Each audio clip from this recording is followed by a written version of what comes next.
सोहित, ये मानता हूँ कि कई बार मैं ये सोचता हूँ अकेले में, तो मैं उद्धव ठाकरे होता तो 288 सीटें मैं खुद लड़ता। अच्छा। और बाद में मैं खेलता मेरे कार्ड्स। लेकिन उनके पास क्या वाकई उतने कार्यकर्ता या उतने नेता मौजूद हैं 288 सीटें? अरे राज ठाकरे जी के पास है तो उद्धव के पास क्यों नहीं होंगे? क्योंकि आज अगर सत्ता चला रहा है तो अडानी चला रहा है। हमारे देश के प्रधानमंत्री मोदी जी हैं, लेकिन वो मोदी जी से ज्यादा मोडानी को से है। शरद पवार साहब के अडानी साहब के साथ जो रिश्ते हैं वो मेरे लिए महाविकास आघाड़ी का सबसे बड़ा चिंता का विषय है। राहुल जी वही दोहरा रहे हैं और वो रेवंत रेड्डी 100 करोड़ का चेक ले रहा है। तो कार्यकर्ता को कल अगर अडानी की कंपनी में ऑफर आई कि आपको नौकरी है, तो कार्यकर्ता क्या सोचेगा? रेवंत रेड्डी को फॉलो करे या राहुल गांधी को फॉलो करे या क्या करे? क्या क्लियर मैसेज क्या है? शिवसेना में पहले बाला साहब ठाकरे लड़ते थे और अब उद्धव ठाकरे लड़ते हैं।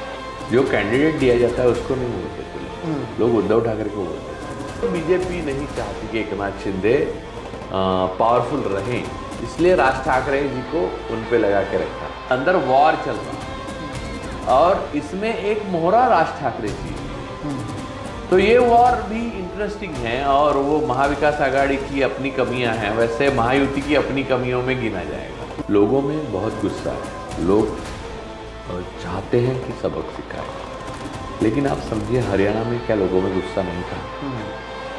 क्यों नहीं वो बैलेट में कन्वर्ट पहले जैसा होता? जो मैंने चीज़ें बोली उसी। दोस्तों नमस्कार, और आप सभी का एक नए और बहुत ही खास एपिसोड में बहुत बहुत स्वागत है। मेरा नाम है सोहित मिश्रा। देखिए, महाराष्ट्र में चुनाव हो रहे हैं। जब मैं और आप बात कर रहे हैं या जब आप इस वीडियो को देख रहे हैं, विधानसभा चुनाव जोर शोर से हैं।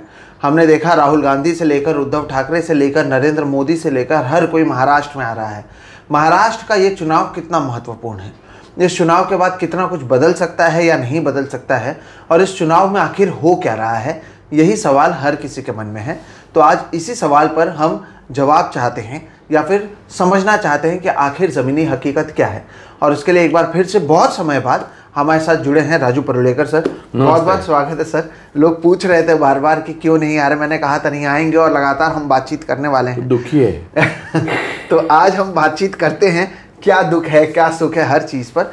पहला सवाल वही जो लोग पूछ भी रहे हैं, महाराष्ट्र की राजनीति में हो क्या रहा है और क्या हो रहा है। इससे पहले महाराष्ट्र कितना महत्वपूर्ण है और इस बार का ये जो चुनाव है वो कितना महत्वपूर्ण है, अगर इससे हम शुरुआत करें। देखिए, एक बात है कि महाराष्ट्र महत्वपूर्ण तो ऑब्वियसली है, क्योंकि महाराष्ट्र में मुंबई है और नागपुर भी है। नागपुर तो संघ का गढ़ है और मुंबई फाइनेंशियल कैपिटल है, और कोई हाँ कहे ना कहे फिर भी है। अब अडानी उस पर कब्जा करना चाहता है, तो स्वाभाविक रूप से उसी की यही बात है कि वो कैपिटल है इसलिए कब्जा करना चाहता है। अब बात यह है कि चुनाव की बात जहाँ तक हम लोग करें तो महाविकास आघाड़ी में है कांग्रेस, मेन पार्टीज बोल रहा हूँ मैं। महाविकास आघाड़ी में है कांग्रेस, राष्ट्रवादी कांग्रेस शरद पवार, और उद्धव बाला साहब ठाकरे शिवसेना। तो मुझे ऐसा लगता है कि उद्धव बाला साहब ठाकरे शिवसेना बहुत मेहनत से और बहुत ही लगन से इस चुनाव को बहुत सीरियसली लड़ रही है। कांग्रेस भी इस चुनाव को सीरियसली लड़ रही है, लेकिन कांग्रेस का नेता कौन है ये ना राज्य में पता चल रहा है। केंद्र में राहुल जी है, लेकिन राहुल जी ज्यादा फिलोसोफर है।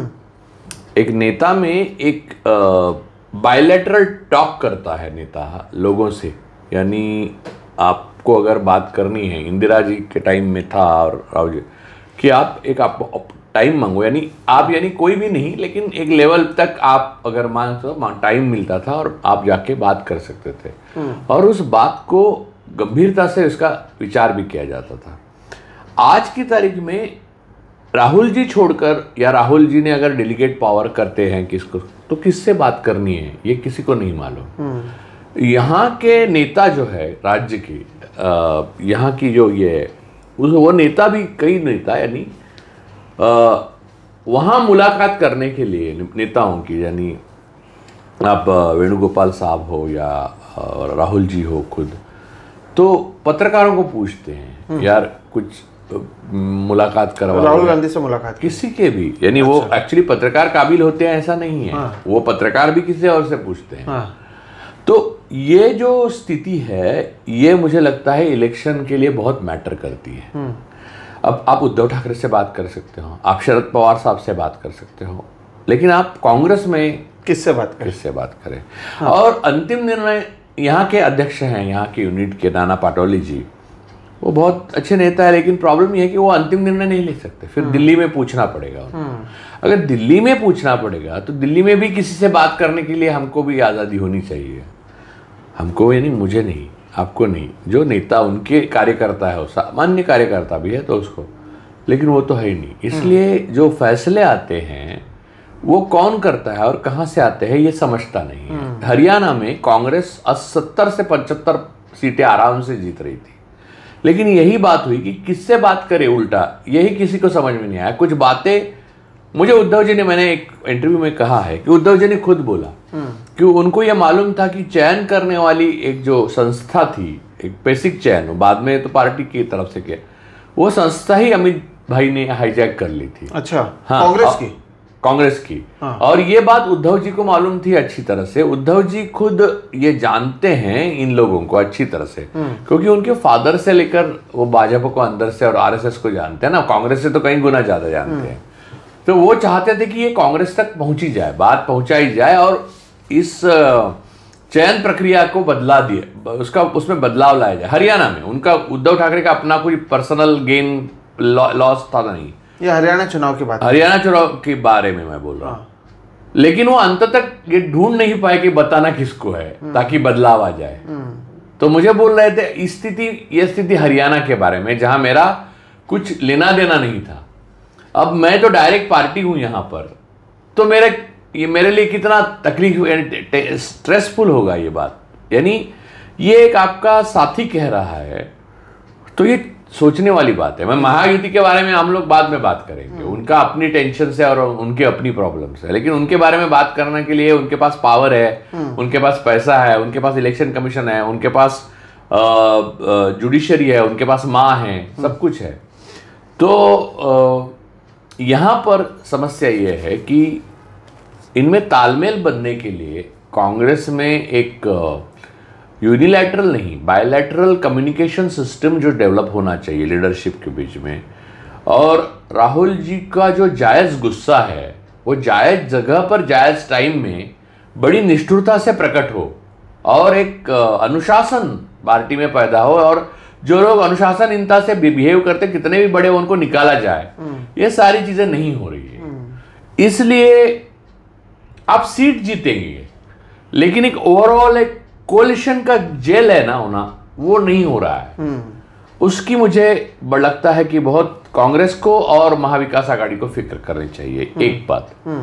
दूसरी बात, मैं बार बार कह रहा हूं और लोग मुझ पर गुस्सा भी करते हैं, ट्रोल भी करते हैं, शरद पवार साहब के अडानी साहब के साथ जो रिश्ते हैं वो मेरे लिए महाविकास आघाड़ी का सबसे बड़ा चिंता का विषय होना चाहिए।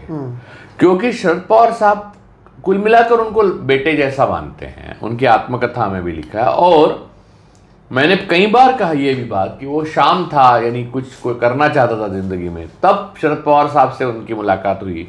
चलो ये सब ठीक है, सारी पार्टियों के साथ वो मिलते जुलते हैं, लेकिन बाद में उनका जो पाब्लो में विकसित हो गए, वो अब देश के पाब्लो बन गए हैं और देश का हित, देश का जल जंगल जमीन, देश की इंडस्ट्री, सब में मोनोपोली और सारी संस्थाओं का उपयोग और दुरुपयोग करके वो जो कर रहे हैं मोदी सरकार के साथ, वो सारी चीजें जो है वो पवार साहब की एक स्पष्टता जो है महाविकास आघाड़ी में नहीं है। मैंने कांग्रेस के कई नेताओं से बात किया, मैंने उद्धव बाला साहब ठाकरे गुट के लोगों के उनसे खुद से बात किया, लेकिन किसी को ये पता नहीं कि। तो आपको ये समझना चाहिए कि आज अगर सत्ता चला रहा है तो अडानी चला रहा है। हमारे देश के प्रधानमंत्री मोदी जी हैं, लेकिन वो मोदी जी से ज्यादा मोडानी को से है। मोदी जी को सिर्फ नहीं, मोदी जी किसी भी देश में जाते तो अडानी के लिए जाते हैं, ये प्रचलित है, लोग बोल रहे हैं, लिख रहे हैं।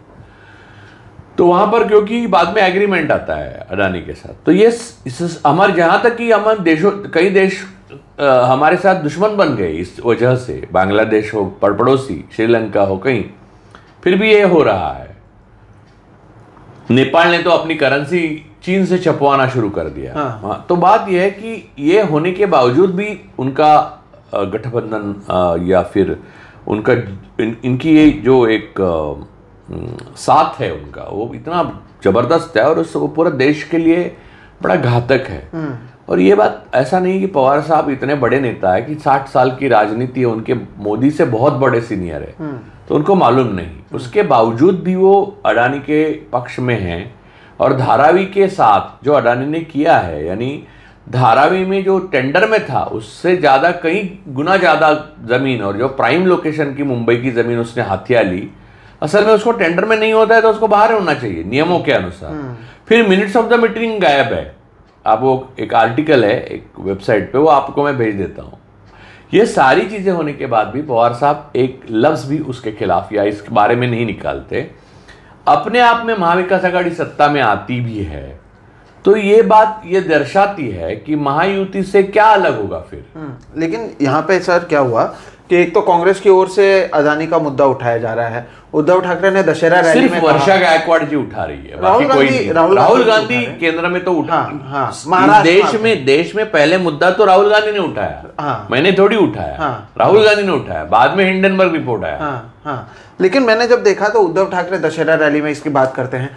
आदित्य ठाकरे का मैंने एक इंटरव्यू किया, उसमें मैंने यही पूछा कि कांग्रेस कहती है कि वो अदानी के खिलाफ हैं, आप लोग कहते हैं कि टेंडर रद्द करेंगे, लेकिन शरद पवार कुछ नहीं कहते। आप इसके बारे में क्या सोचते? तो उनकी ओर से ये कहा गया कि नहीं, शरद पवार ने समय समय पर सही डिसीजन लिया है और इस मुद्दे पर हम समझते हैं कि उनकी ओर से सही फैसला लिया जाएगा, वो हमारे साथ रहेंगे। लेकिन क्या ये अदानी इतना बड़ा मुद्दा है कि बाकी सारी चीज़ें, महाराष्ट्र में जो गुस्सा है, शरद पवार की पार्टी को जो तोड़ा गया, अब क्योंकि हम इसको हाइपोथेटिकली बात कर रहे हैं तो इसको अगर आगे बढ़ाएं तो ये जो गुस्सा है लोगों के बीच में, इनकी पार्टी को तोड़ा गया, नरेंद्र मोदी की ओर से इनको लेकर कभी भटकती आत्मा कहा गया, कई सारी चीज़ें की गई, इन सभी चीज़ों को नज़रअंदाज करके क्या शरद पवार केवल अदानी के मुद्दे पर सारी चीज़ों को बदल सकते हैं? आप ये मानते हैं? और अगर ऐसा है तो क्या महाविकास आघाड़ी के जो दोनों दूसरे पार्टी हैं उन्हें इसके बारे में आइडिया है या नहीं? आप क्या सोचते हैं? देखिए, इतना बड़ा मुद्दा क्या है, ये अडानी इस देश का अनक्राउंड किंग है। ये देश, अगर आप मोदी जी का एक ओपिनियन है और एक अडानी का ओपिनियन है तो आप समझिए देश अडानी के ओपिनियन से जाएगा। तो बड़ा मुद्दा और क्या होता है? एक नंबर 2 कि शरद पवार साहब का जो उनके साथ जो हुआ राजनीतिक है। शरद पवार साहब कोई कच्चे खिलाड़ी नहीं है, उन्होंने भी राजनीति देखी, उन्होंने भी पार्टियां तोड़ी है। उनके साथ जो हुआ वो घर के अंदर हुआ। तो उनका जो गुस्सा है और जायज गुस्सा है वो अजीत दादा पे है।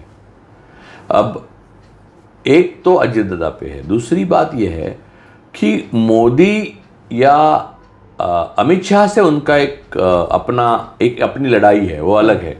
लेकिन मोदी जी से मुझे नहीं लगता उनकी कोई लड़ाई है, क्योंकि ये तो शरद पवार साहब ने भी दूसरे या मोदी के साथ किया होता। और बात करना, यानी इलेक्शन कैंपेन में किसी को कुछ कहना, किसी को दुशासन कहना, दुर्योधन कहना, ये वो कहना, वो सब चलता है यार। यानी ये तो आलोचना करने की तक ये है।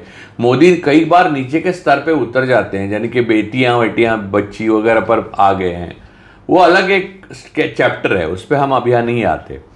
लेकिन ये सब पवार साहब के लिए नया नहीं है। पवार साहब पे आलोचना का यानी कहर बरता है, लेकिन पवार साहब उसको ले लेते हैं, लेकिन वो पर्सनल नहीं लेते। पर्सनल अजीत ने किया है। दूसरी बात यह है कि शिंदे साहब से उनकी उसमें कोई दुश्मनी नहीं है।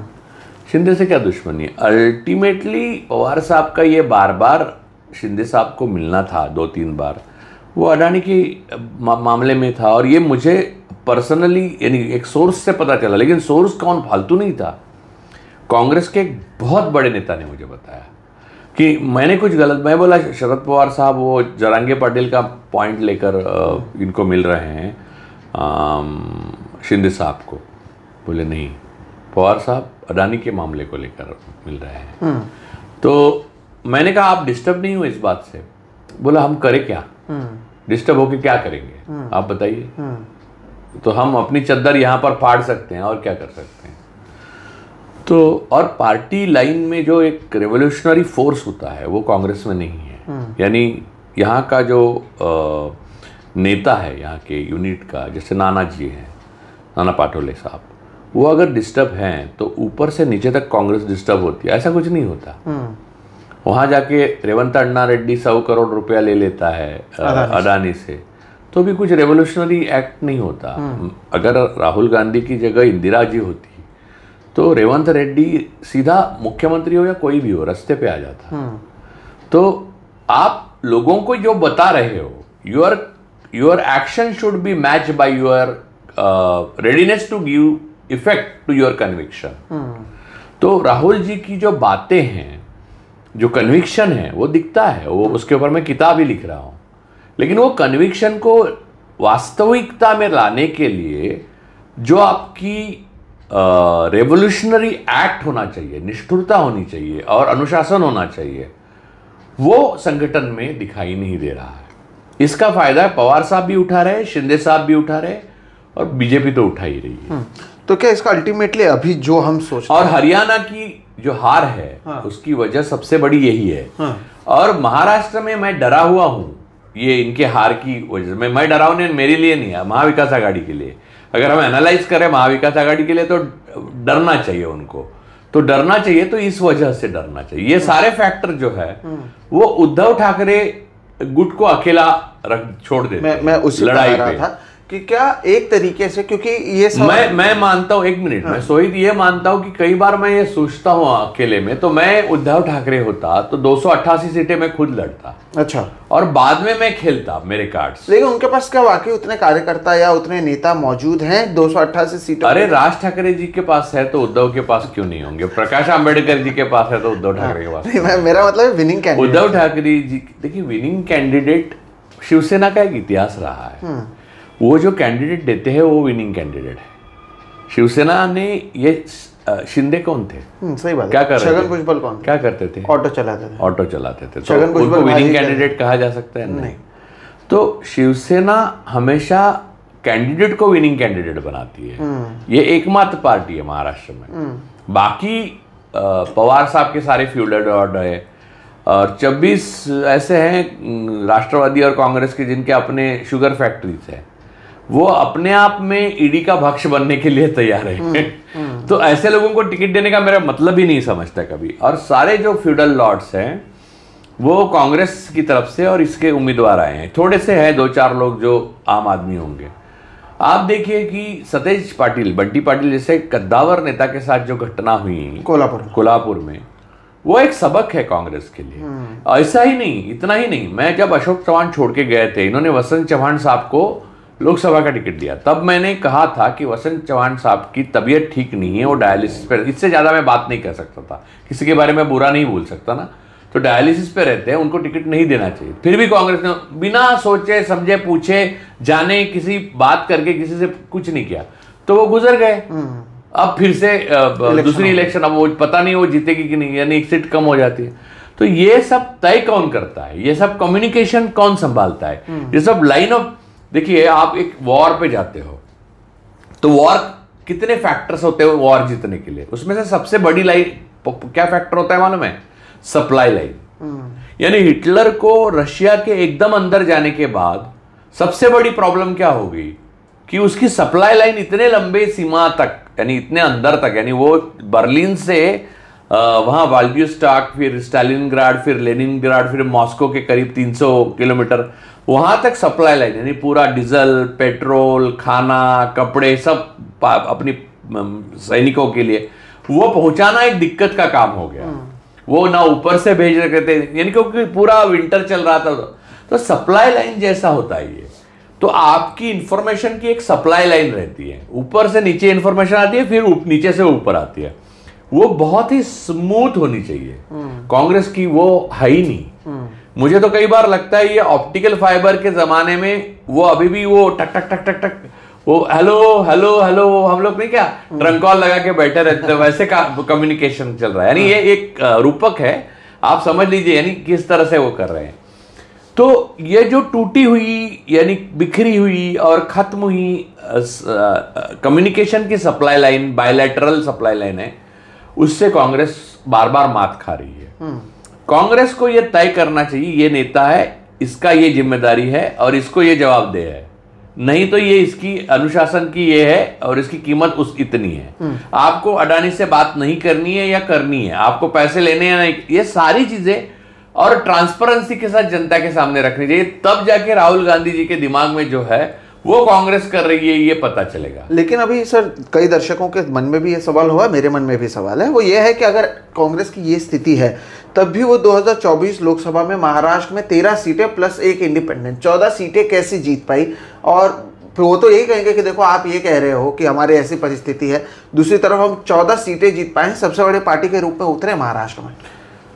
उनके साथ अगर उद्धव ठाकरे नहीं होते, शरद पवार नहीं होते, तो इतनी सीटें जितना मुमकिन ही नहीं था। मैंने कई बार कहा है कि राष्ट्रवादी कांग्रेस और कांग्रेस साथ में बहुत साल रहे हैं, 15 साल राज किया उन्होंने। तो राष्ट्रवादी कांग्रेस, जहां कांग्रेस का उम्मीदवार है और राष्ट्रवादी का सपोर्ट है, वो वोट ट्रांसफर होते हैं। दूसरा, शिवसेना उद्धव ठाकरे के वोट जो हैं वो जब उद्धव ठाकरे कहेंगे कि हमें कांग्रेस को देना है, जैसे कि उन्होंने कहा सतेज बंटी पाटिल मेरा नेता है कोल्हापुर, बस सारे शिवसैनिक उनको ट्रांसफर करेंगे। ये ऐसा उल्टा नहीं होता, यानी कांग्रेस के वोट ट्रांसफर होते ही है उनके अलायंस को, जो साथी है उनको, ऐसा नहीं है, वो डिवाइड भी हो सकते हैं। क्योंकि कांग्रेस में जो इंदिरा जी और राजीव जी के टाइम में भी एक हुकूमत थी, यानी ऊपर से मैसेज, कंट्रोल मैसेज आता है और इसको ये होना है, तो वो ऐसा नहीं है। तो उनके मतदाता भी ना पूरे संभ्रम में रहते हैं और वो बिखर जाते हैं।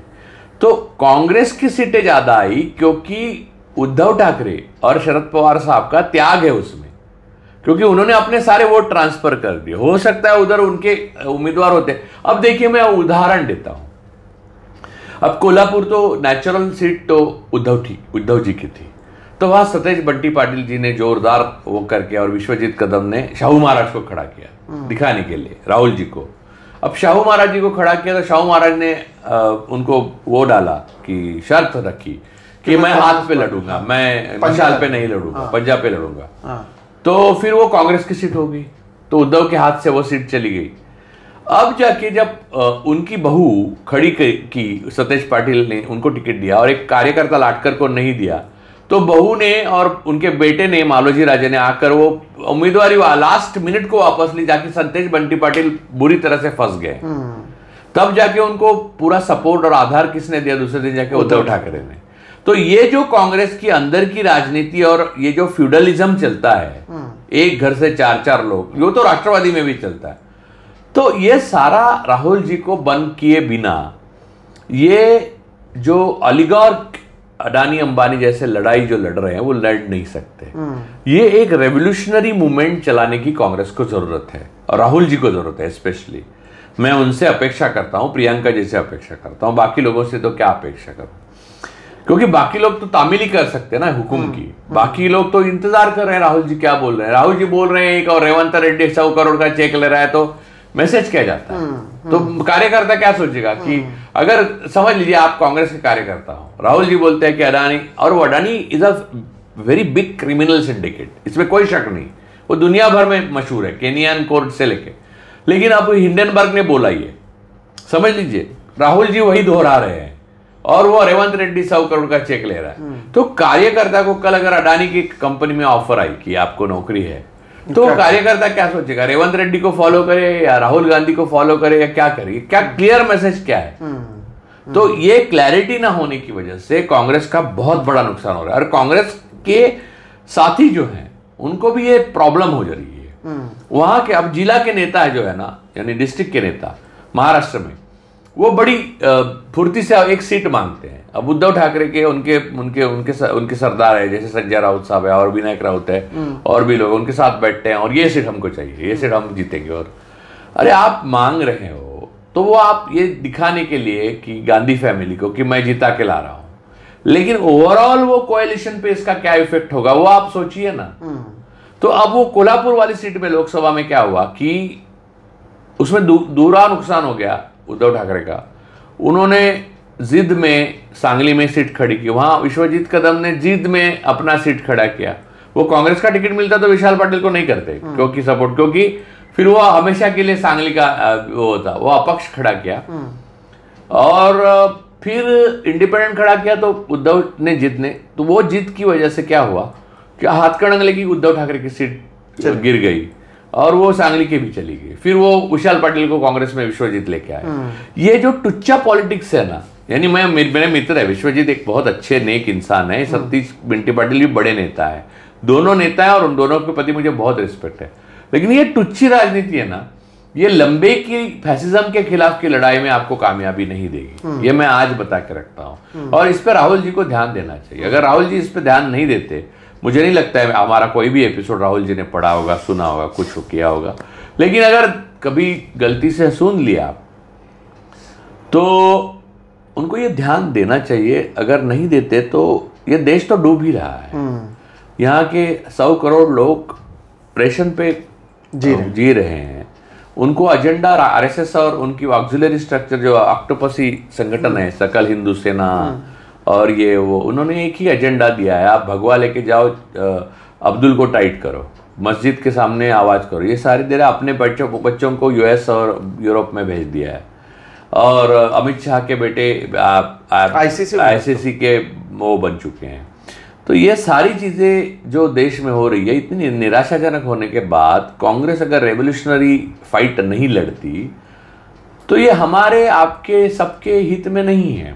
और उद्धव ठाकरे कितना भी रेवोल्यूशनरी फाइट लड़ना चाहे लोकल लेवल पे महाराष्ट्र, तो महाराष्ट्र कोई नेशन नहीं है ना अलग। अगर फेडरल लेवल पे, इसलिए मैं मानता हूं, और मैं शरद पवार बहुत अच्छे नेता है, बड़े नेता है वो, और सीटें भी बहुत अच्छी लाएंगे। लेकिन अगर आप धारावी और ऊपर से 1300 एकड़ जमीन अडानी को दे देंगे तो आपकी जीत का क्या फायदा। पहले मैं सर लोगों को बता दूं, जिन लोगों को नहीं पता, कोल्हापुर में दरअसल कांग्रेस की ओर से पहले एक प्रत्याशी दिया गया और नॉमिनेशन के 2 दिन पहले प्रत्याशी बदला गया। जो आपको याद होगा, हमने छत्रपति शाहू महाराज जो छत्रपति शिवाजी महाराज के वंशज हैं, उनके ही परिवार से आते हैं, उनको जब सांसद बनाया था तब हमने उनका इंटरव्यू किया था। उनके ही परिवार के सदस्य को कांग्रेस से टिकट दिया गया। तो जो पहले वाला वो शख्स था वो इंडिपेंडेंट वहाँ पर चुनाव लड़ रहा था। और जब नामांकन लेने का आखिरी दिन था तब छत्रपति शाहू महाराज की बहू, जिनको कांग्रेस की ओर से औपचारिक रूप से टिकट दिया गया था, उन्होंने 10 मिनट पहले अपना नॉमिनेशन वापस ले लिया। अब इससे हुआ ये कि उस सीट पर कांग्रेस का कोई भी कैंडिडेट चुनाव नहीं लड़ रहा, यानी हाथ का पंजा वहां से गायब हो गया, जिसके लिए शायद सतेज पाटिल, जो बंटी पाटिल हैं, वो कई सालों से लगातार मेहनत कर रहे हैं। और वहां पर अब इंडिपेंडेंट हो सकता है कि कांग्रेस ने सपोर्ट किया है, लेकिन ऐसा तो नवनीत राणा को एनसीपी ने मुझे मेरा ये मानना है, ये राजा वाजा कुछ नहीं होता। देखिए मैं आपको बताता हूँ, छत्रपति शिवाजी महाराज राजा थे, उनके बेटे संभाजी महाराज छत्रपति राजा थे, राजा राम महाराज राजा। आखिरी राजा हम जिसको मानते हैं वो राजर्षि शाहू महाराज कोल्हापुर के। हाँ। उसके बाद ये बीजेपी को अभी जो महाराज का अपमान हुआ सतेज पाटिल, उन्होंने अपमान कुछ नहीं किया। उन्होंने कहा मुझे पहले बताना चाहिए था, ये गलत है क्या। ऐसा बोलना कोई अपमान नहीं है। लेकिन लगे फौरन बीजेपी को दूध आ गया उनके लिए। जिस महाराज को वो लोकसभा की चुनाव के टाइम एफिडेविट महाराज कह रहे थे, क्योंकि वो उनको ये किया गया, अडॉप्ट किया गया, ऐसा करके वो आए हैं। तो मैं ये मानता हूं कि लोकतंत्र में बंटी पाटिल यानी सतेज पाटिल साहब को ये शाहू महाराज के चक्कर में नहीं पड़ना चाहिए था। अपने कार्यकर्ता ही अपने महाराज है। और खुद छत्रपति शिवाजी महाराज भी अपने जो साथी थे उन्हीं को वो दर्जा देते थे कि वो खुद जाके भिड़े दुश्मन से। तो ये जो महाराज वाली बातें हैं ना, वो बंद कर देनी चाहिए। इन्हीं के बेटे दूसरे हैं संभाजी महाराज, उन्होंने विशालगढ़ पे गए, वहां पर गजापुर में दंगा हुआ और कितने मुसलमानों के घर जलाए गए। तो ये सारी घर की इनके अंदर की बातों से हमको लेना देना नहीं है, और ये कोई महाराज नहीं है। और जिस तरह से इन्होंने बिहेवियर किया, देखिए लोगों का रिस्पेक्ट एक चीज है। यूके में, इंग्लैंड में राजघराना है पूरा, अपनी क्वीन एलिजाबेथ हुआ करती थी, अब किंग चार्ल्स है। वो राजनीति से दूर है। आप रिस्पेक्ट करो बस, इससे ज्यादा कुछ नहीं।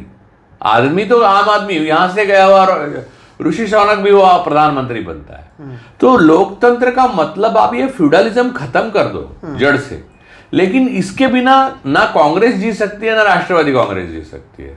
और सबसे बड़ी त्रासदी जो है महाराष्ट्र की तो यही है। इसलिए इनको आम आदमी का दर्द नहीं पता चलता, इनको अडानी का खतरा नहीं पता चलता, क्योंकि इनका फ्यूडलिज्म इतना बड़ा है क्योंकि दूसरे क्रिमिनल सिंडिकेट से हाथ मिलाए बिना ये आगे नहीं बढ़ सकते। तो ये वहीं पे हम घूम रहे हैं। अब महायुति पे आए हम लोग। नहीं, उससे पहले मैं उद्धव ठाकरे पर सराहना चाहता था, क्योंकि आपने एक बात करते करते कहा कि यहाँ पर अगर कोई रेवोल्यूशनरी लड़ाई लोकल लेवल पर लड़ रहे हैं तो वो उद्धव ठाकरे हैं, नंबर 1। नंबर 2, हमने देखा कि उद्धव ठाकरे की लड़ाई महायुति के तीनों पार्टियों से तो है ही, कांग्रेस और एनसीपी से भी उनकी कहीं ना कहीं एक इंटरनल लड़ाई चल रही है। तो ऐसा क्यों आपको लगता है कि 5 पार्टियां एक तरफ हैं, दूसरी तरफ उद्धव ठाकरे? क्योंकि कोई मुझे ये कह रहा था कि उद्धव ठाकरे का अगर कुछ वोटर बेस एकनाथ शिंदे लेकर गए तो वहीं बड़े पैमाने पर मुस्लिम्स, दलित उनके साथ आए, और ये कहीं ना कहीं कांग्रेस के नेताओं को पसंद नहीं आया, क्योंकि वो मानते थे कि ये हमारे वोटर बेस हैं, जबकि ये लोग उद्धव ठाकरे को अपना नेता मानते हैं। तो उद्धव ठाकरे को लेकर या उनके ऊपर जिस तरह से सब तरफ से हमला हो रहा है, इसे आप किस तरह से देखते हैं? क्योंकि कांग्रेस, एनसीपी दोनों की ओर से ये कहा गया कि नहीं, हम मुख्यमंत्री का चेहरा पहले ही डिक्लेयर नहीं करना चाहते। मैं आपको एक बात बताऊं, मुझे बुरा लग रहा है, मैं दिल से नेहरूवियन हूं, लेकिन फिर भी ये मैं बात कहूंगा, और मुझे कहने के लिए बहुत बुरा लग रहा है, लेकिन मुझे कहें, माफ करें मुझे, राहुल जी भी और सारा कांग्रेसी, कोई भी मन से कांग्रेसी है वो, लेकिन Congress doesn't deserve Muslim votes. क्यों, मैं बताता हूं। बिल्किस बानो का मामला हुआ, उनके आरोपी छूट के बाहर आए और उनका स्वागत किया गया, वो बात उद्धव ठाकरे ने उठाई थी पहले, कांग्रेस का यहाँ का कोई नेता बोला नहीं। उमर खलीद की बात बोली थी। फिर औरंगजेब नाम का एक कश्मीर में एक पुलिस मारा गया, तो उनकी बात भी औरंगजेब नाम लेकर उद्धव ठाकरे ने बोली थी। तो उद्धव ठाकरे मुस्लिम वोट्स डिजर्व करते हैं। आज इतने दिनों से गुलशन फातिमा आई थी और उमर खलीद जैसे लोग जेलों में बिना ट्रायल के अंदर हैं, तो कांग्रेस ने एक लाइक अ रेवोल्यूशनरी फोर्स इस बात को कैसे उठाया नहीं, क्योंकि ये असंवैधानिक है पूरी तरह से। ये गोलवलकर गुरु जी की किताब चल रही है। तो ये बात पे अगर आप बोलेंगे नहीं तो you don't deserve Muslim votes. Shaheen Bagh में जो भी हुआ, वहां पर जाकर बैठना अनिवार्य था हर पार्टी के लिए। आप पार्टी है, वो आरएसएस की ही एक शाखा है, तो उनसे उम्मीद नहीं की, लेकिन कांग्रेस के सारे नेताओं की जिम्मेदारी थी वहां जाने की। मैं आपको एक बात बताना चाहता हूं कि उद्धव ठाकरे के जो दादा थे, प्रबोधनकर, वो भी हिंदुत्ववादी थे, लेकिन वो यही कहते थे कि बहुजनों को साथ लेकर जाना और मुसलमान, ईसाई सबको साथ रखना, यही हिंदुत्व है। ब्राह्मणवाद के खिलाफ बगावत हिंदुत्व का पहला और आखिरी निशान है। तो वो बात आगे ले जा रहे हैं। इसलिए वो उद्धव ठाकरे मुझे एक बार बोले भी कि ये कम्युनिस्टों को समझ में नहीं आता, जब मैं वो बड़ी मीटिंग में बात करता हूँ इंडिया अलायंस की, कि हमारा हिंदुत्व ही सेक्युलरिज्म है और आपसे ज्यादा हम सेक्युलर हैं। तो ये बात कहना चाहते हैं अपने दादा की। तो बात उनके दादा की शाहू महाराज से वो बहुत अच्छे थे विचार, उनके सारे अम्बेडकर के साथ थे। तो वो प्रबोधन ही उनके नहीं, रेनेसेंस, प्रबोधन का इंग्लिश में शब्द रेनेसेंस। तो ये बात कांग्रेस नहीं कर रही है, जो उद्धव ठाकरे कर रहे हैं। तो मुस्लिम वोट उनको मिले तो कांग्रेस को बुरा नहीं लगना चाहिए। एक बात, ही डिजर्व्स मुस्लिम वोट, पहली बात। दूसरी बात, वो मुस्लिम वोट उनको नहीं मिले इसलिए कई फोर्सेस, या दलित वोट उनको नहीं मिले इसलिए कई फोर्सेस उतारे हैं ना बीजेपी ने इलेक्शंस में, और वो बाकी सारी चीजें कर ही रहे हैं।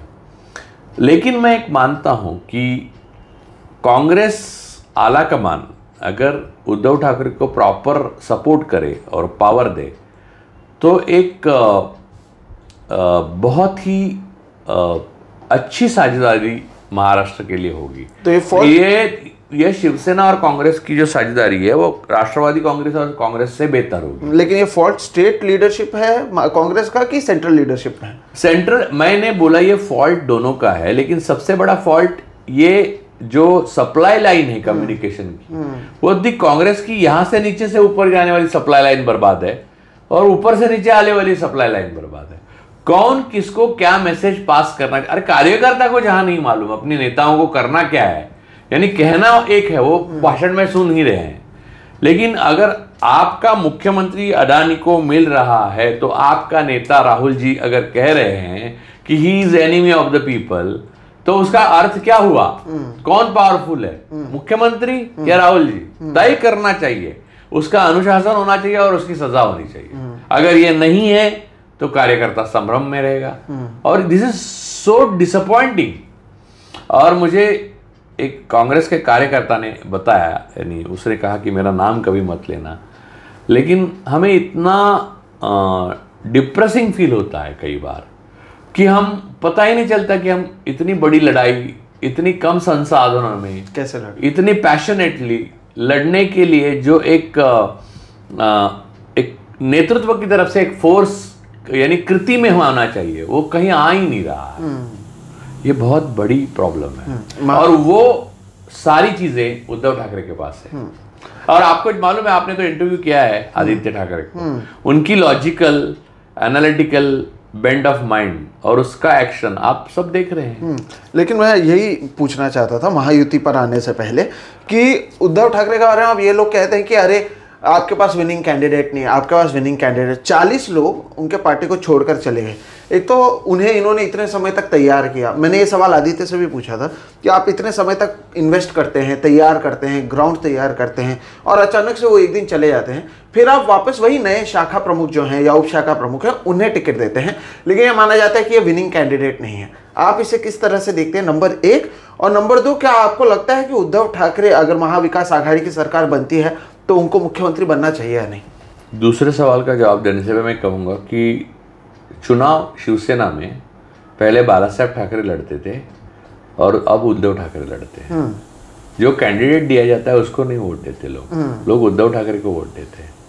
तो ये सवाल का जवाब फाइनल है, उसमें कोई जवाब नहीं। यानी शिंदे गए और उनकी जगह दूसरा कोई गया। अब शिंदे अपने पास बहुत संसाधन है, ताकत है, सत्ता है, पैसा है, वरना इक्वल लेवल पे शिंदे लड़े तो शिंदे हार जाएंगे। थाना में भी हार जाएंगे। अब दूसरी बात, आपने दूसरा सवाल, मुख्यमंत्री का नाम अगर पहले घोषित किया होता तो महायुति के लिए बड़ी दिक्कत हो जाती, क्योंकि महायुति ये नहीं कर सकती, क्योंकि एकनाथ शिंदे भी मुख्यमंत्री बनना चाहते हैं और वो है ही मुख्यमंत्री।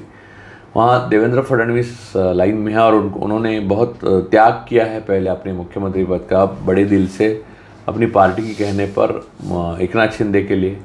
अब ये सारी चीज़ों की इक्वेशन के अगर कांग्रेस बड़े दिल से उद्धव ठाकरे को अपना मुख्यमंत्री घोषित करती है और राष्ट्रवादी कांग्रेस, तो महायुति के लिए कोई विकल्प ही नहीं बचता। वो लड़ाई से पहले ही हारे थे, लेकिन काश ये हो सकता।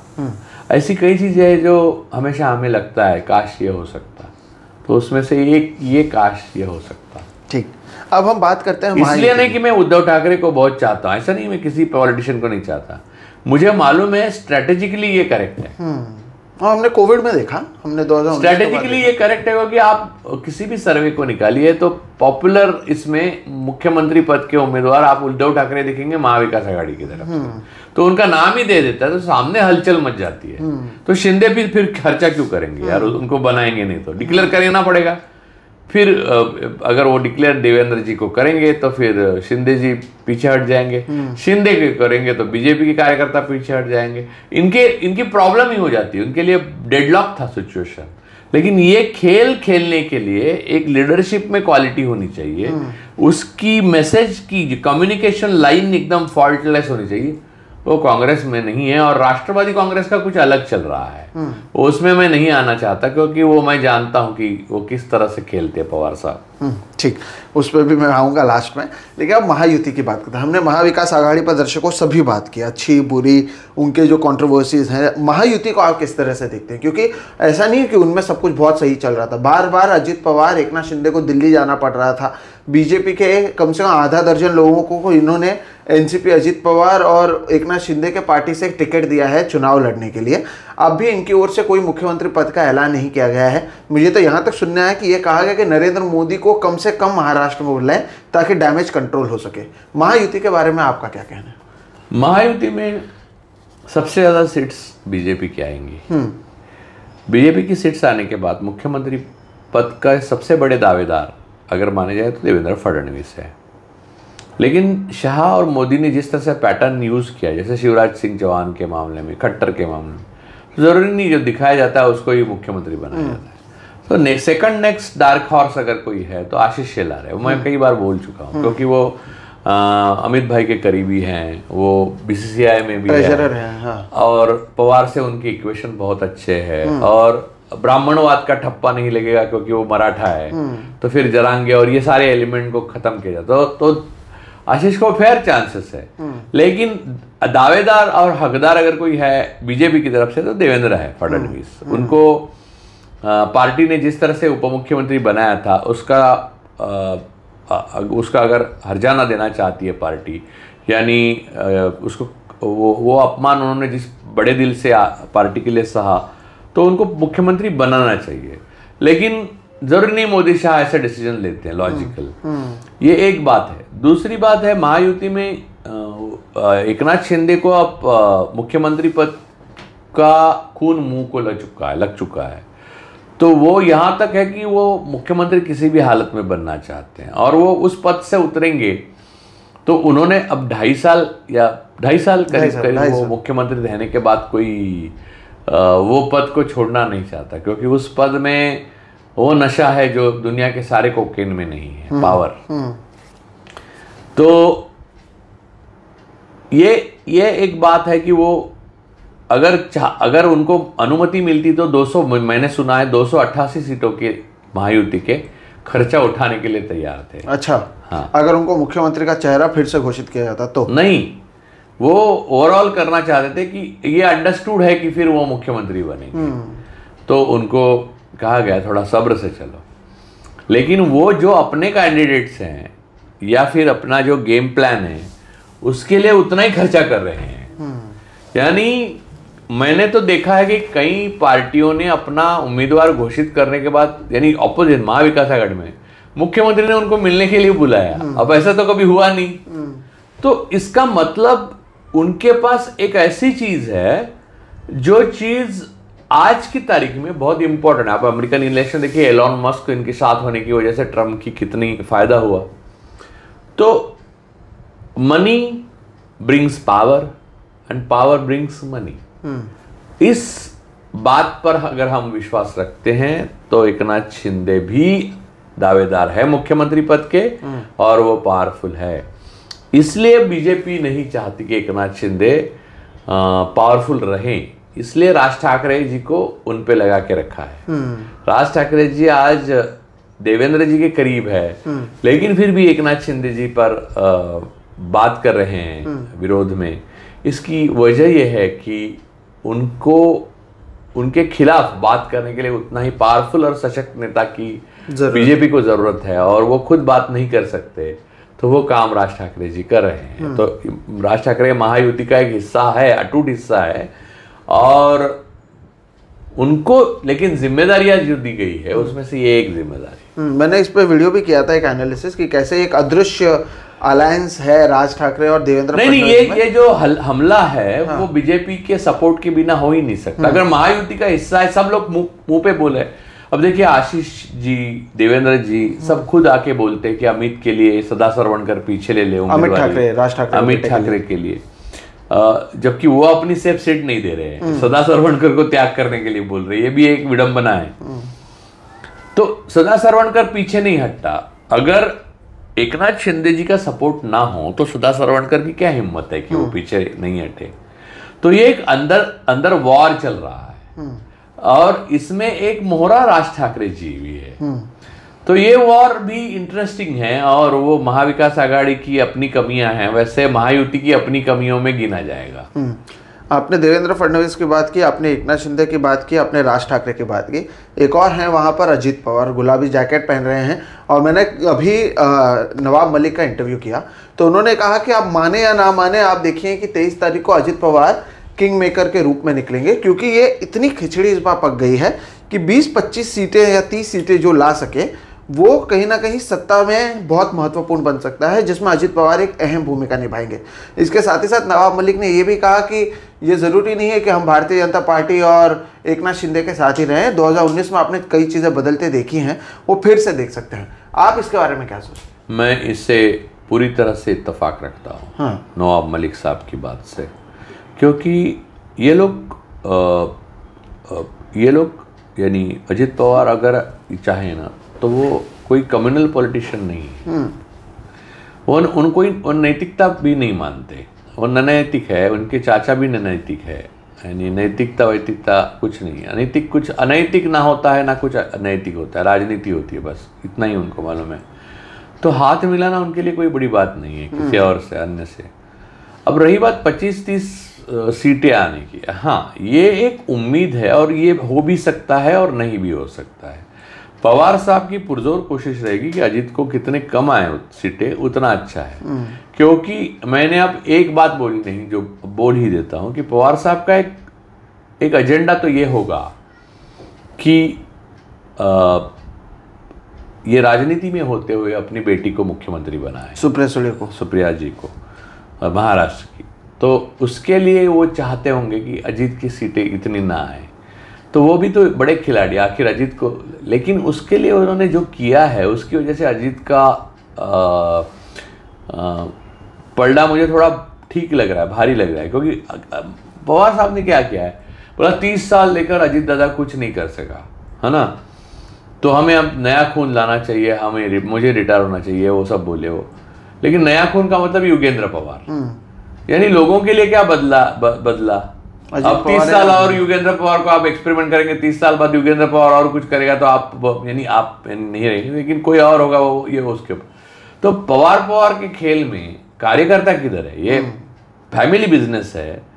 ये एक आप देखिए पवार साहब की पूरी कहानी अगर अनफोल्ड आप करते हैं ना, मुझे बहुत मोह होता है, लेकिन मैं मोह को अपने आप को दबाता हूं उनकी चरित्र को लिखने की। ये अनफोल्ड कहानी होती है, एक बहुत ही अलग टाइप की गॉडफादर की तरह कहानी है।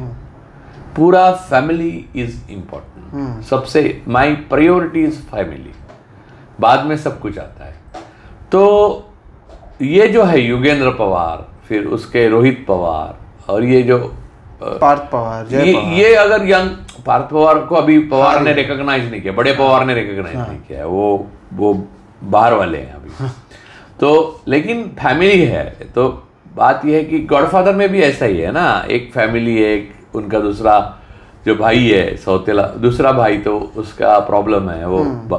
तो देखिए फैमिली का पूरा स्ट्रक्चर जो है वो गॉडफादर के सीन टू सीन जाता है मारियो पुज़ो की। इसलिए मैं पवार साहब का चरित्र लिखना चाहता हूँ, लेकिन मैं ना लिखने का मैं फैसला कर चुका हूँ, क्योंकि बेहतरीन चरित्र उनका मैं ही लिख सकता हूँ, लेकिन वो बेहतरीन तो होगा, लेकिन उससे इतनी सच्चाई उजागर हो जाएगी कि उनके चाहने वाले दुखी हो जाएंगे।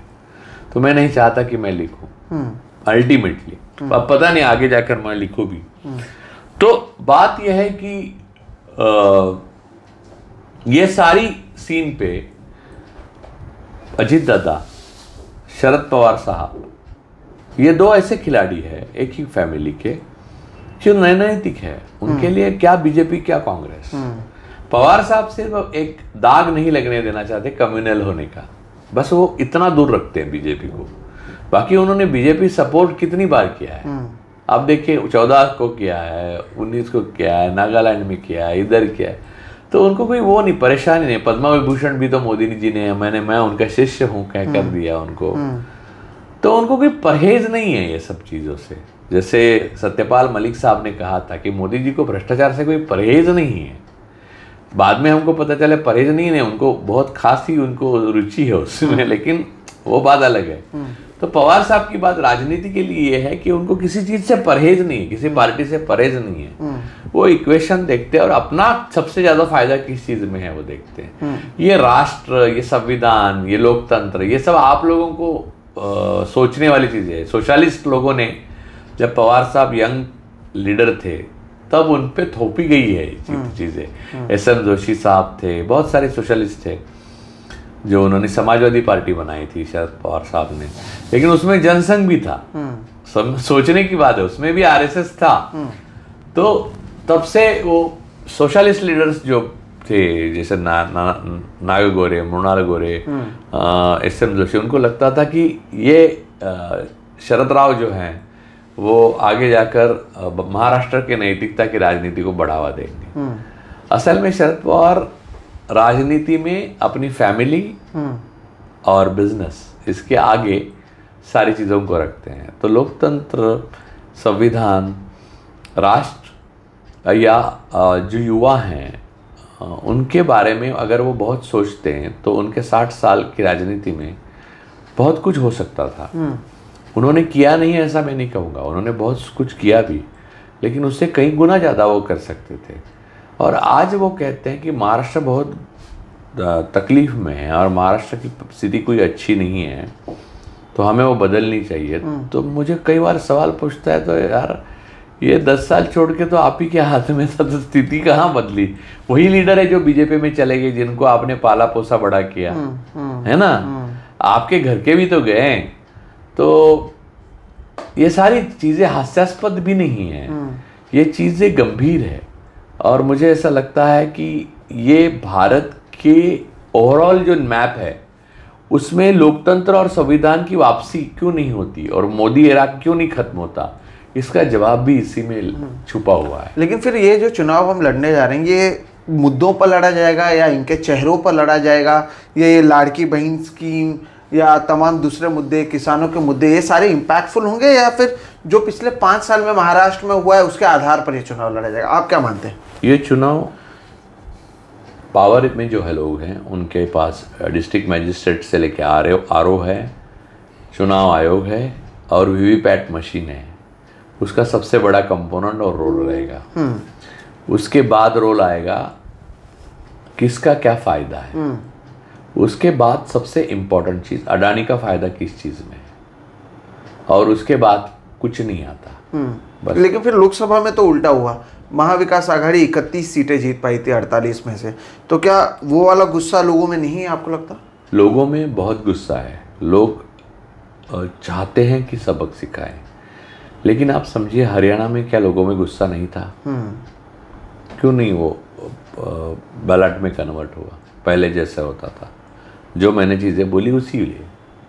तो लोगों का गुस्सा, ये ऐसी एक स्थिति भारतीय लोकतंत्र में आई है कि लोगों का गुस्सा बैलेट पेपर से कन्वर्ट नहीं हो रहा है वोटों में, ईवीएम वोटों में। सिर्फ ईवीएम नहीं, डिस्ट्रिक्ट मैजिस्ट्रेट जो है वो सरकार भाजपा की सुनते हैं, जो जजेस सुनते हैं, तो और क्या चीज़ चाहिए तो आपको, फिर वो भी सुनते हैं। फिर आरओ वगैरह जो होते हैं वो भ्रष्ट होते हैं, तो उनकी फाइलों का दर दिखा के उनसे काम किया निकाला जाता है। 40, 50, 1000, 1500 वोटों से देखिए बीजेपी के कितने जीतेंगे।